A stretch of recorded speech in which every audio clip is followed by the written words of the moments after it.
Hey everybody, how's it going? This is Fandom Empire. I'm Shawn. He's Tommy. Where the fuck's my hat? I don't know. So yeah, they're real.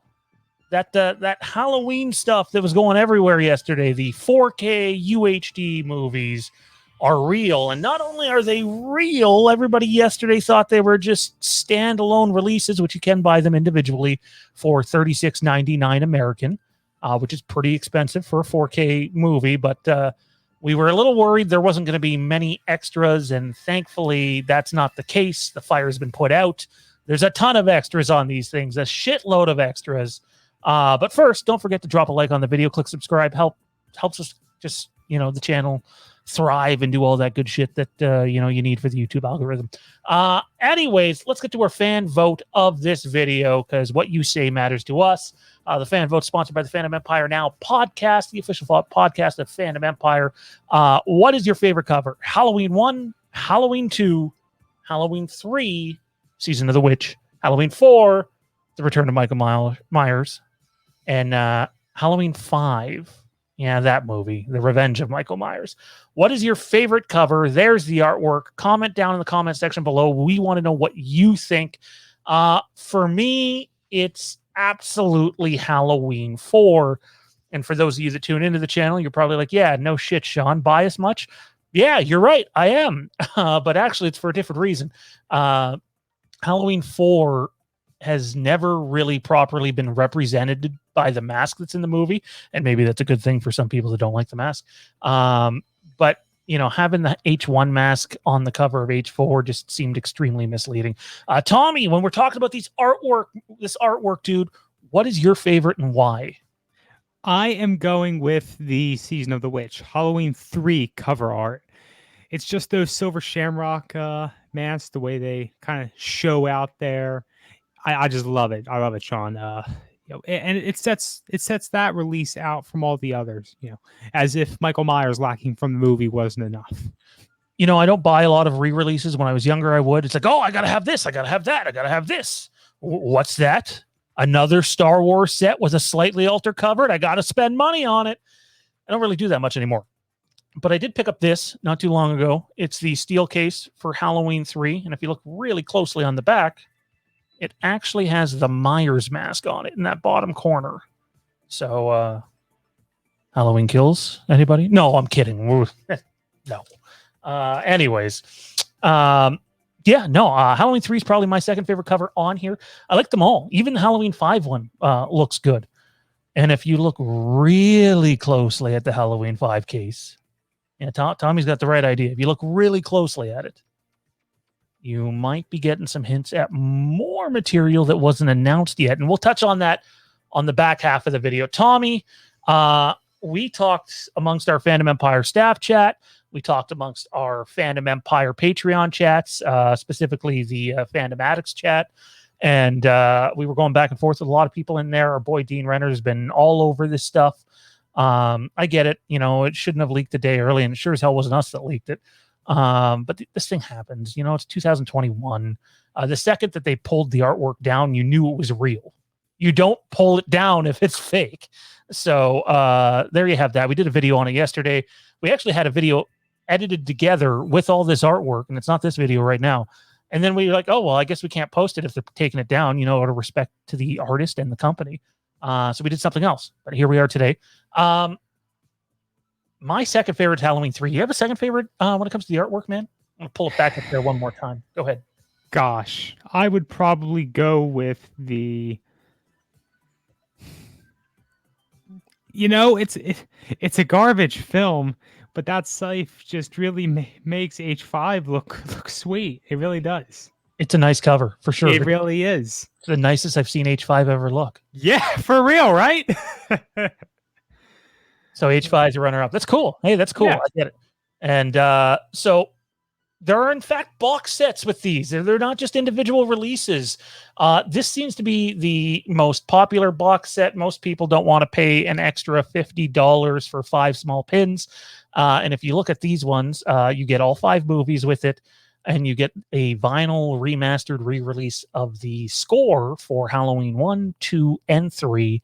Looks fantastic. Comes in beautiful big black boxes with great cover art. This, I believe, right now you can get $5 off if you order it, and it's $245 American, plus tax, over at Scream Factory and/or Shelf Factory, same company, really. Tommy, are you tempted to get any of these? Or, some people are just fine with having, digital versions of the movie. I get it. Physical media is not at the forefront anymore for a lot of people. But if I know you're not going to buy the box set, but if you had to choose just one to get, what one would you get? And yeah, we know there's no, by the way, quickly, we've been speculating, no inside information on this, that next year you might see H6, H2O, Resurrection, and Zombies movies as another 5-movie box set. I would think that one would be far less successful in sales. But yeah, Tommy, would you pick up any of these, or is it not your cup of tea? So I could jump in real quick and say I would be far more tempted if H6 was in this lineup and we could get the producer's cut, because you just can't get that in physical media. Beyond the fact that I don't have a 4K player or a 4K TV, like I said, Season of the Witch, it's awesome. As of right now, I have the H1 and 2018 double pack in Blu-ray. Everything else I have is just basic DVD. So it's tempting, but at the same time, I don't have a 4K player and I don't have a 4K TV. So what am I going to do, right? Right. And that definitely, when you don't have that stuff, that's a bit of a game changer, because it's kind of like, oh, what do I do with it? I get it. Quickly here, we're going to go over the bonuses here. I'm just going to sort of take this thing and run with it. Halloween 1 comes with the new 2021 4K scan from the original negative, approved by cinematographer Dean Cundy, and a new, I'm going to butcher the name of this, Dolby Atmos track, which I believe is just mixing and stuff like that. Audio commentary with co-writer / director John Carpenter and actress Jamie Lee Curtis. Audio commentary with director of photography, Dean Cundy, editor Tommy Lee Wallace, and actor Nick Castle. That one actually interests me more than the other ones. Disc 2 contains the same thing, 4K scan from the original negative. And it basically, so on disc 2, it's Blu-ray, not 4K. You get all the stuff from the previous disc, but you also get The Night She Came Home. You get the TV version, TV version footage. So I guess it's not the whole thing. Theatrical trailer, TV spots, radio spots. And then disc 3, which is also Blu-ray, you get the original color timing presentation, vintage interview with the late Mustafa Akkad, Halloween, A Cut Above the Rest, Halloween Unmasked 2000, Halloween, the extended cut in HD. TV inserts are in standard definition. So that might be a little bit jarring, but I actually kind of think that's really cool. There's a lot there bundled into one pack. So if you choose to only pick up 1 or 2 of these, they are pretty jam-packed. Halloween 2's more of the same with the 4K scans and the new sound. Audio commentary with Rick Rosenthal, audio commentary with stunt coordinator, and yes, Michael Myers actor in that movie, Dick Warlock. Disc 2, you get the same thing, but you also get The Nightmare Isn't Over, the making of Halloween 2, featuring Rick Rosenthal, Dick Warlock, composer Alan Howarth, director of photography Dean Cundy, and actors Lance Guest, Leo Rossi, and more. You get Horror's Hallowed Grounds, revisiting the original shooting locations, deleted scenes with optimal audio commentary with Rick Rosenthal, alternate ending with the optional audio commentary with Rick Rosenthal, still gallery, theatrical trailer, TV, and radio spots. And you also get the television cut and the film script on a DVD ROM. DVD ROMs. Wow. At least it's not a CD ROM. And Halloween 3 Season of the Witch. I think a lot of people, they're only going to buy one. I can see them buying this. It's really developed a cult following, much like the previous 2 we mentioned, the 4K scans and the new audio. Audio commentary with Tommy Lee Wallace, audio commentary with Tom Atkins. Standalone, the making of Halloween 3 Season of the Witch, featuring Tommy Lee Wallace, Tom Atkins, and Stacy Nelkin, stunt coordinator Dick Warlock, and director of photography Dean Cundy, and more. You get Horror's Hallowed Grounds again, revisiting the original shooting locations. Interview with makeup effects artist Tom Burnman. and still gallery theatrical spots, TV spots, and radio spots. And H4, again, much of the same, but you get an audio commentary with director Dwight H. Little and author Justin Beam. You also get 2 different making ofs, the making of Halloween 4, Final Cut, and the making of Halloween 4.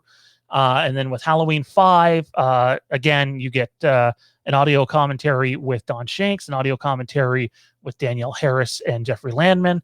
I believe Halloween 4, actually, we didn't mention it. I'm going to go back to it. It actually has an audio commentary with Ellie Cornell and Danielle Harris. So I'm sure all the Danielle Harris people are going to be just going nuts and you know, they'll be all over that shit.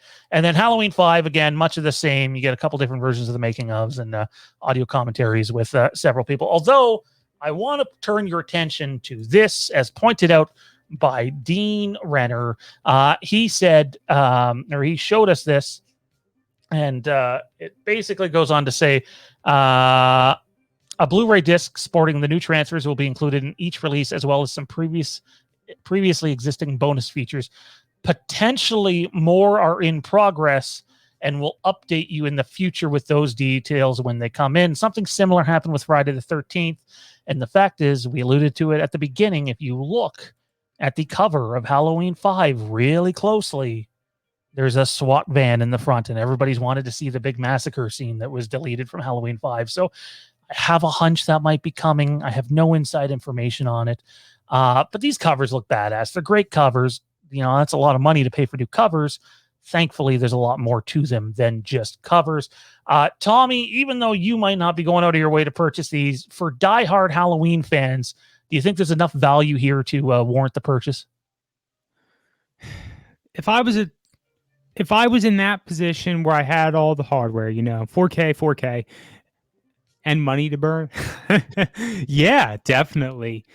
I would also do it with the hopes that the rest of the films that are currently out there would be released in a similar fashion. But, you know, at this time, there's no guarantee. No, there's not. We could hope, right? One could hope. Anyways, ladies and gentlemen, tune in to Fandom Empire Live later tonight, 9 p.m. Eastern. The Rick and Morty fan show is at 8 p.m. Eastern.